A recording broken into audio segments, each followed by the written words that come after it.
Anies Baswedannya sendiri, besar dugaan saya akan ke Ganjar Pranowo gitu. Jadi kenapa saya mengatakan begitu? Ya kalau Ganjar dengan Anies kan memang udah lama lah satu kampus, macam dan seterusnya gitu.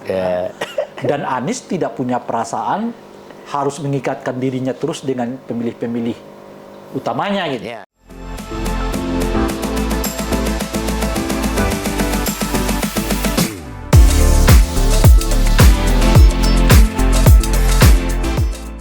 Nah, sekarang kita coba lihat dulu, teropong dulu mengenai koalisi perubahan ini, ya kan? Tadi kita bicara ke sana.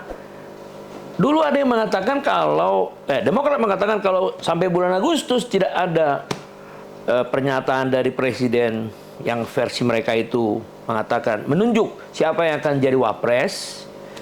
Nah, maka Demokrat bisa berubah, bisa meninjau kembali gitu.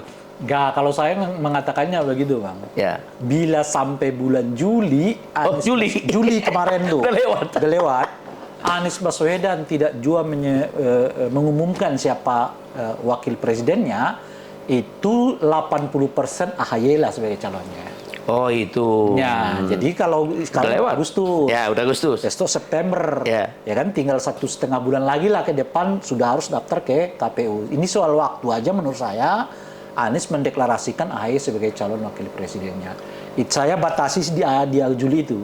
Bila sampai Juli Anies Baswedan tidak mengumumkan nama calon wakil presiden dari dia, potensi AHY itu 80% akan jadi wakilnya.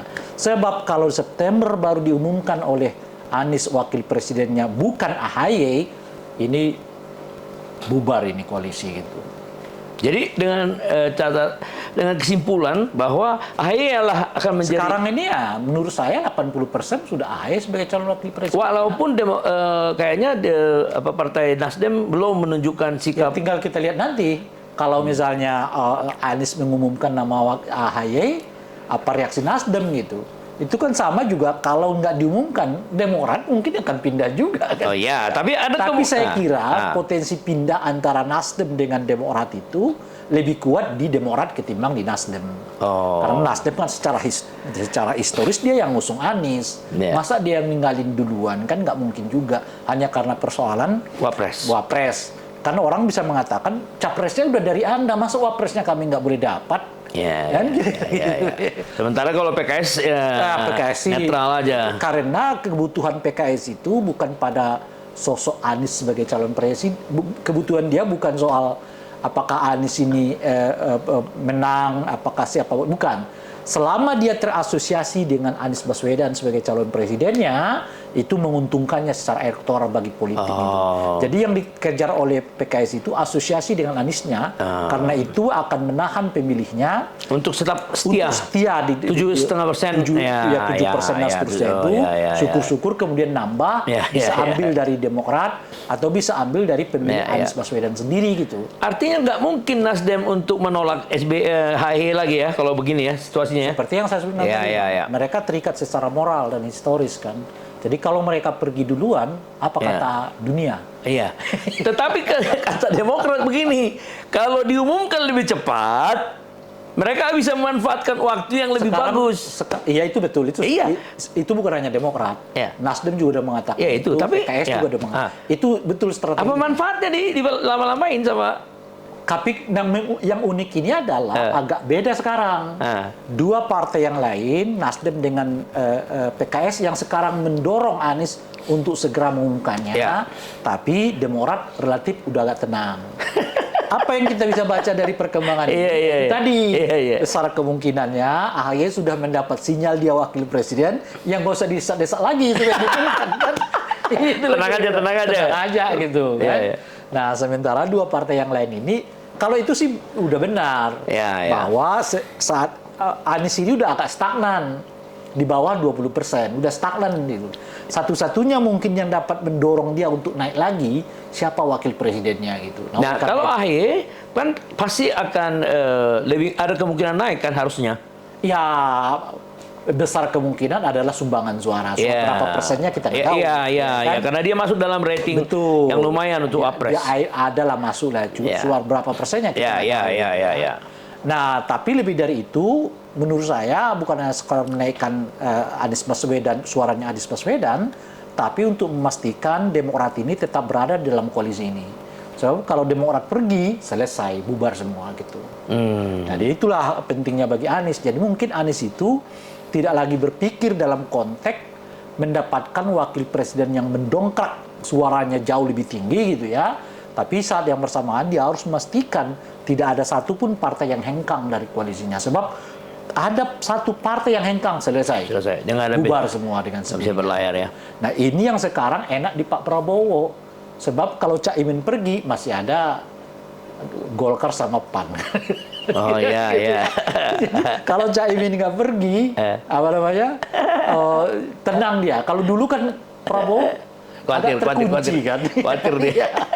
So, kalau kita umumkan siapa wapres kita, Cak Imin pergi selesai juga. Gitu. Ini.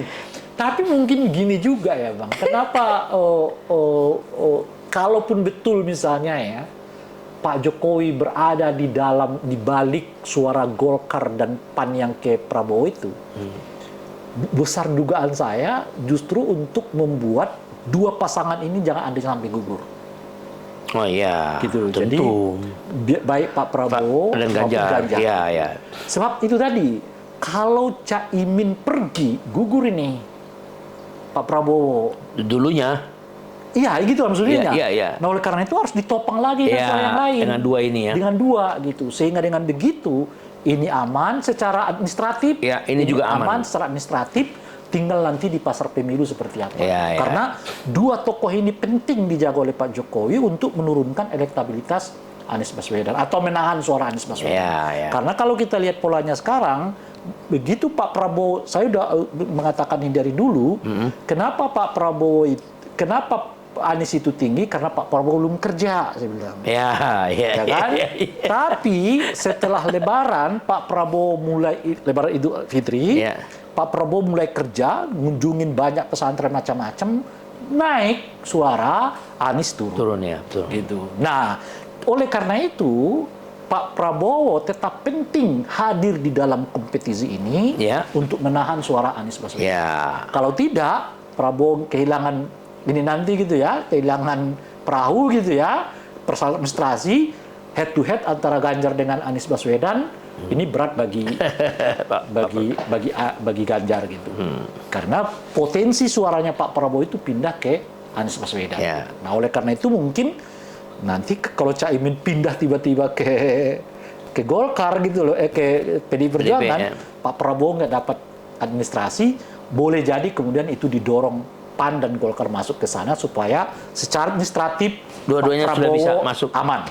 Sekalipun nanti misalnya Cak Imin harus pergi dari, kalaupun misalnya misalnya nggak dapat wakil presiden, beliau mengatakan saya pergi aja, udah aman kok dan sebagainya. Nah sekarang gini, kalau terjadi seperti apa yang diinginkan oleh The Kingmaker, jadi ini 40-40 atau 35-45 lah. Istilah saya dulu ini 20. Istilah saya dulu tuh Bang, ini dibuat stabil 40-40. Jadi kalau ini agak kencang dikit mungkin diturunin. Kalau ini agak turun dikencangin lagi. Kan kira-kira gitu lah. Iya, betul. Sampai ke putaran kedua. Nanti di putaran kedua itu akan kelihatan mana yang mau dikencangin, mana yang mau diturunin gitu. Ya, tapi kalau dilihat dari irisan suara, katakanlah ini sekarang seimbang. Ini 20. Ya. Pihak mana yang paling banyak mengimport suara dari 20 ini? Kalau saya, artinya yang kita analisis ini adalah yang 20%. Ya, 20. Mau kemana nanti larinya? Saya kira ini terbelah. Ya, pasti. Kalau PKS jelas akan ke Pak Prabowo. Itu jelas basis tradisional mereka kan. Historis macam-macam. Tapi besar dugaan saya, Nasdem, kemudian Demokrat, itu akan ke PDI Perjuangan, ke Ganjar. Dan Anies Baswedannya sendiri besar dugaan saya akan ke Ganjar Pranowo gitu. Jadi kemungkinan 3-1. Gitu. 3-1 ya. Jadi kenapa saya mengatakan begitu? Ya kalau Ganjar dengan Anies kan memang udah lama lah satu kampus dan seterusnya gitu. Dan Anies tidak punya perasaan harus mengikatkan dirinya terus dengan pemilih-pemilih utamanya gitu. Ya, Karena ya, kan ya. memang udah nggak ada Udah pilihan nggak, lagi iya, kan. iya, iya. Untuk putaran kedua gitu. Sementara Demokrat dengan PDI kan terus menjalin kerjasama sampai saat ini gitu ya. Sementara saya tidak tahu persisnya Nasdem, tapi feeling saya dia akan ke PDIP Ganjar gitu. Ya meskipun tidak menutup kemungkinan dia juga akan bersama dengan Pak Prabowo. Jadi untuk Nasdem ini mungkin 50-50. Dia akan lihat mana elektabilitasnya yang paling tinggi kan. Itu aja perkiraan dia kan. Kalau elektabilitasnya yang kuat di sini dia akan ikut situ. Kalau yang itu ya dia akan ikut. Kalau Demokrat itu tadi kan mereka udah jalin kerjasama sebelumnya dengan PDIP ya. Jadi besar kemungkinan dia ke PDIP ya. Ini juga nggak kepastian. Kan Demokrat juga saya kira akan sama posisinya dengan Nasdem. Dilihat dulu mana dulu gitu ya. Tapi kalau tetap keseimbangannya dibaca macam-macam. Kalau kita lihat analisis soal komunikasi macam-macam ya tentu dia ke PDI Perjuangan gitu kira-kira. Kalau dengan Anies Baswedan ya itu tadi yang saya sebutkan itu ada hubungan sama ya kan dari kampus yang sama dengan pembicaraan di antara mereka yang juga cukup lama dan seterusnya itu jadi punya potensi dia akan bergabung dengan. Nah, gini Bung. Bulan Juli ada 2 yang mengeluarkan survei, indikator politik ya, satu lagi survei yang lain, tapi kurang lebih sama lah, DNJA juga sama LSI. Nah, dua-duanya memang memberikan sebuah survei yang agak sedikit berbeda. Kalau DNJA itu Prabowo meninggalkan di atas daripada Ganjar. Sebaliknya kemarin Ganjar di atas daripada Prabowo, walaupun sedikit-sedikit ya kan. Nah, tetapi ketika dihadapkan putaran 2, nah sekedar untuk memberikan apa kita ini ya, analisa kita ini di LSI Ganjar selisih dengan Prabowo itu 10%. Ganjar selisih dengan Prabowo di yang indikator politik itu 8%. Apa artinya? Konklusinya dari 2 ini ya. Dari 20 ini Pak Prabowo mengimpor lebih banyak. Ya karena loyalitas pemilih. Oh. Kalau PKS itu kan boleh disebut mungkin hampir 90% pindah sana. Oke. Ya. Yang Nasdem itu pasti diambil sebagian juga oleh Pak Prabowo. Ya. Yang Demokrat juga mungkin sebagiannya diambil. Oh, itu yang membuat ya. Jadi irisan pemilih ya yang terasosiasi dengan pindahnya ke Prabowo. Pak Prabowo. Gitu. Jadi ya kan meskipun figur-figur utamanya misalnya Nasdem gabung ke sana, betul. tidak dengan sendirinya konstituennya Nasdem itu akan pindah juga ke mengikuti persen macam-macam. Betul. Jadi kalau disebut di survei A dan B itu katakan begitu, mirip. Dua-duanya menunjukkan Pak Prabowo jauh lebih kuat gitu ya. Itu karena sumbangan pemilih dari koalisi ini. Gitu. Yang boleh jadi memang secara umum pemilihnya Anies Baswedan itu lebih condong kepada Pak Prabowo. Iya, itulah konklusi yang pendek dari sini ya. Berarti bisa dikatakan Prabowo itu adalah presiden yang ada yang bisa katakan double track kandidat. Jadi dia dapat keuntungan dari asosiasi atas kedekatannya dengan telunjuk tadi dari Kingmaker dari Pak Jokowi. Cuma yang kita mau sebutkan itu kan sikapnya Pak Jokowi jangan juga dibaca dulu final itu maksudnya. Betul. Tapi enggak sampai hari ini dulu lah. Hari ini dulu lah. Tapi artinya dia double. Kenapa salah satu survei mengatakan dia double kandidat, ya kan, double track, karena dia diuntungkan secara positioning. Dia di tengah. Dia mengimpor dari sini karena irisan, dia mengimpor dari sini karena asosiasi. Dan dia mempertahankan asosiasi yang lebih tinggi. Karena dia anggap mengimpor dari sini bisa otomatis. Karena cuma kan kalau yang mengimpor dari koalisi ini itu kebaca tuh tinggi dia dapat gitu. Itu maksud saya. Tapi kalau asosiasi bisa begini. Bisa begini gitu. Maka ke putaran kedua gitu. Nah, jadi oleh karena itu mungkin kita harus baca soal asosiasi ini di angka 50-50. Gitu. Tapi kalau yang ini 70% ke dia.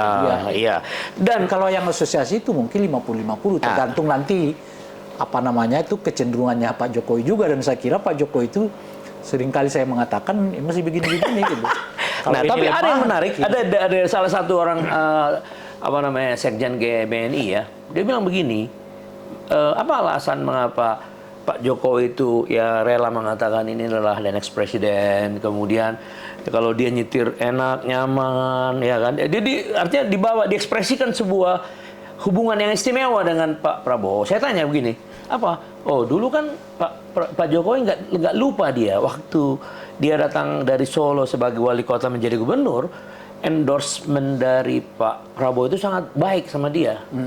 Nah, dan jadi dia mungkin setelah diajak 5 tahun, hubungan pribadi lebih dekat. Ya.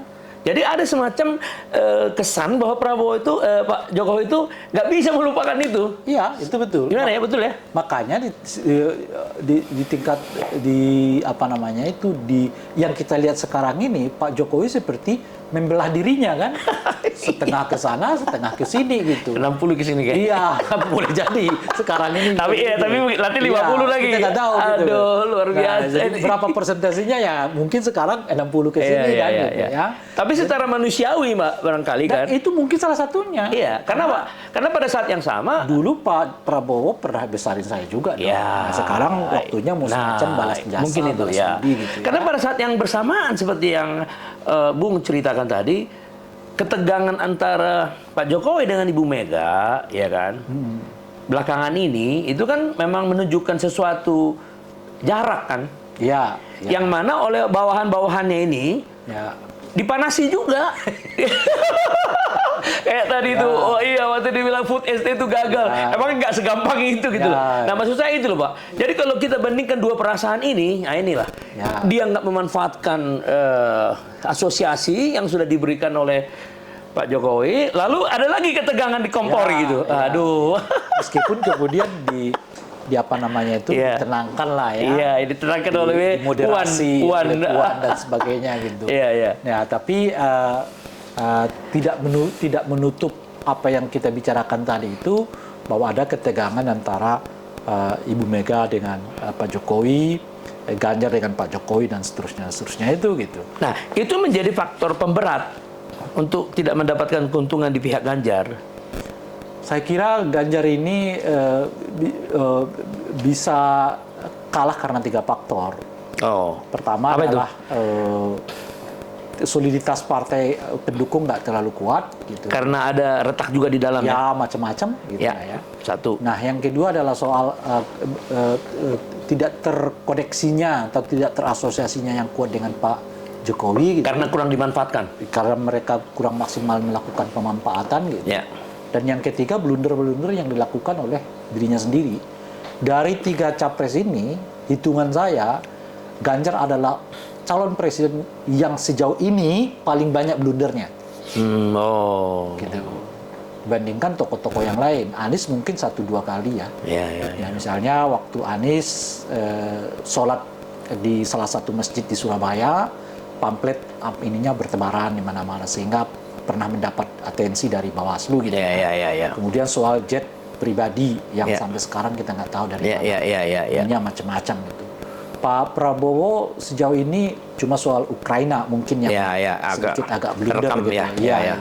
Tapi kalau Ganjar setidaknya 3 kali dalam bacaan saya. Usia 20 tahun, gagalnya kita jadi Piala Dunia.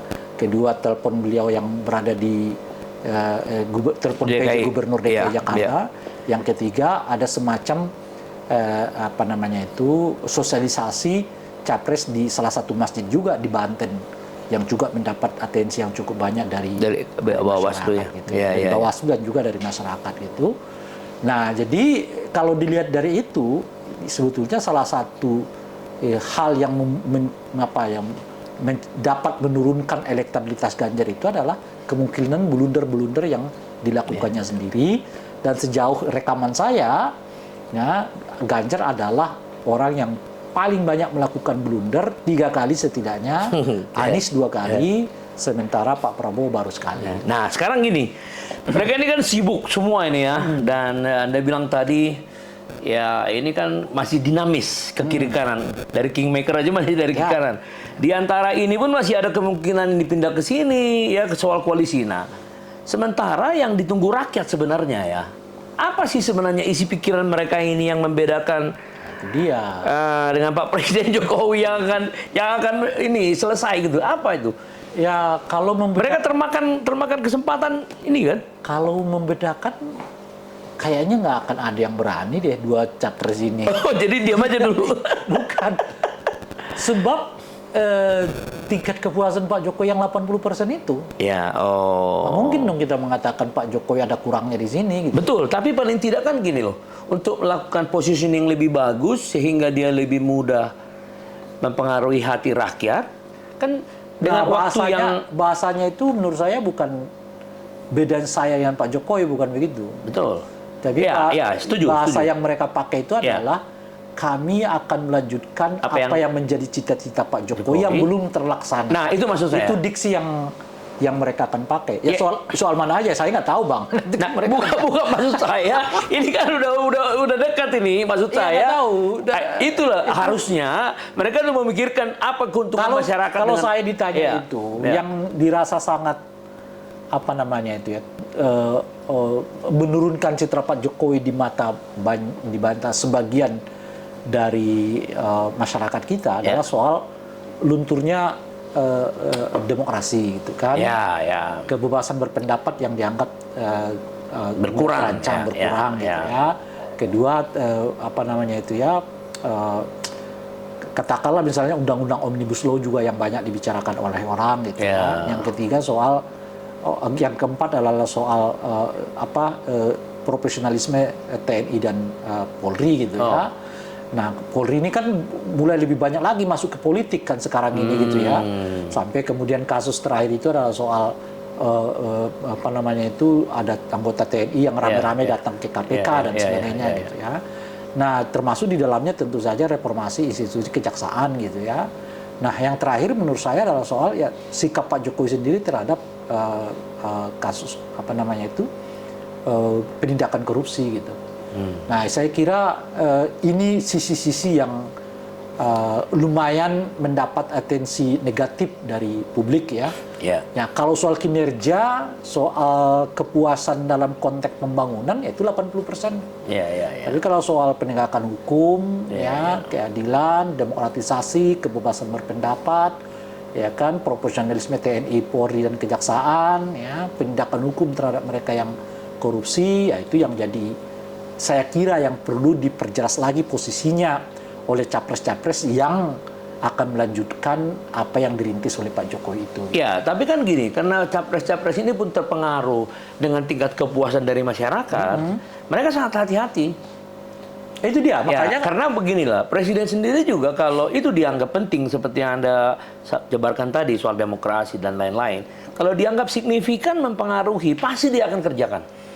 Tapi karena tingkat komplikasi dari masalahnya juga ada, dan waktu yang pendek juga sudah terlihat di depan mata, ini tahun politik, mungkin dia nggak terlalu semangat lagi seperti yang dulu kan. Nah, ini kan bukan prioritas kerja lagi, itu sisa dari pekerjaan. Kalau Pak Jokowi sendiri sih menurut saya nggak terlalu fokus di situ. Itu maksud saya. Fokus beliau itu adalah IKN, bagaimana segera mungkin diselesaikan, dan sebagainya. Artinya pembangunan yang bersifat fisik yang jadi fokus Pak Jokowi sekarang. Nah, oleh karena itulah kemudian sisi yang agak tertinggal ini yang jadi tantangan bakal calon presiden yang mengasosiasikan dirinya dengan Pak Jokowi gitu. Nah, apakah mereka ini merasa udahlah kalau udah kita terasosiasi dengan Pak Jokowi, udahlah nanti aja lah kita jelaskan itu setelah pemilu. Nggak bisa. Harusnya nggak bisa dong, karena bukan saja karena secara substantif mereka harus bicara itu, tapi ada sebagian masyarakat kita yang nunggu sikap capres-capres itu pada isu-isu ini. Iya dong, harus begitu. Jadi kalau mereka meninggalkan isu ini, boleh jadi ya orang nggak milih mereka, gitu, milih yang lain paling jauh di abstain kan. Ada sih sebenarnya gini, Pak Prabowo kemarin di dalam suatu pertemuan. Di sana banyak tokoh-tokoh yang hadir ya, Fahri Hamzah, Jimli, kemudian Ketua P3 Bulan Bintang, banyak sekali tokoh di situ saya lihat. Dia menjabarkan mengenai midway Pancasila, ekonomi Pancasila kan, tidak membuat yang besar menjadi tertahan untuk semakin besar, tapi pada saat yang sama memprotek atau menghindari ekses negatif dari yang besar itu terhadap yang kecil ya, midway. Nah, dan dia menjelaskan bahwa kita harus membangun SDM yang tangguh. Jadi kita harus memberikan minuman susu kepada anak-anak sekolah dan segala macam. Artinya sudah mulai menyentuh kesejahteraan yang mungkin tidak jauh berbeda dengan apa yang diletakkan oleh SBY. Makanya disebut Jokowonomics sama dengan Prabowonomics. Tetapi paling tidak dengan waktu yang sisa ini, tentu kita berharap dong harusnya dibuka satu-satu apa yang akan disajikan kepada rakyat nantinya. Benar nggak? Sebetulnya menurut saya bukan yang makro ya Bang ya. Kalau makro itu enggak mikro, harusnya mikro dong. Itu yang maksudnya. Iya. Kalau yang makro itu ya, hampir 80% mereka sama semua kok. Iya. Nah, yang bisa membedakan mereka itu nanti soal program. Bagaimana Anda melakukannya, gitu ya, targetnya seperti apa. Nah, itu yang itu. Makanya kalau saya itu selalu kampanye jangan lihat makronya deh, karena pasti sama. Tapi uji aja di mikronya. Program Iya gitu ya. Misalnya katakanlah soal kalau abang kan di perumahan ini, gitu ya. Pasti semua mengatakan kita akan cukupkan pangan, kita cukupkan sandang, ya kan, termasuk papan. Itu pasti semua ngomong. Makro itu. Tapi itu makro banget. Dan semua capres pasti yang mengatakan itu. Nah, yang penting ujinya itu gimana mereka merealisasikannya, dengan target seperti apa, ya kan, dengan model seperti apa. Gitu. Kalau misalnya seperti Anies dulu misalnya di DKI Jakarta kan DP 0% gitu. Soal terrealisasi atau tidak ya. Itu urusan. Iya, banyak yang menyaksikan terrealisasi ya kan. Nah, tapi ada gitu ya. Ada gitu. Nah, ini yang perlu dijabarkan dijabarkan gitu. Oleh karena itu kita, kalau saya sendiri Bang, mensosialisasikan jangan lihat visi dalam konteks makro. Tapi lihatlah yang lebih mikro lagi itu. Disitulah yang bisa membedakan siapa Ganjar, siapa Prabowo, siapa Anies Baswedan. Gitu Bang. Ya, jadi harusnya bisa dikatakan kita harus mendorong tim-tim dari baca-pres ini untuk segera menyusun. Menyusun. Dan tidak perlu menunggu mereka sebetulnya. Kalau bisa kita sendiri yang inisiatif.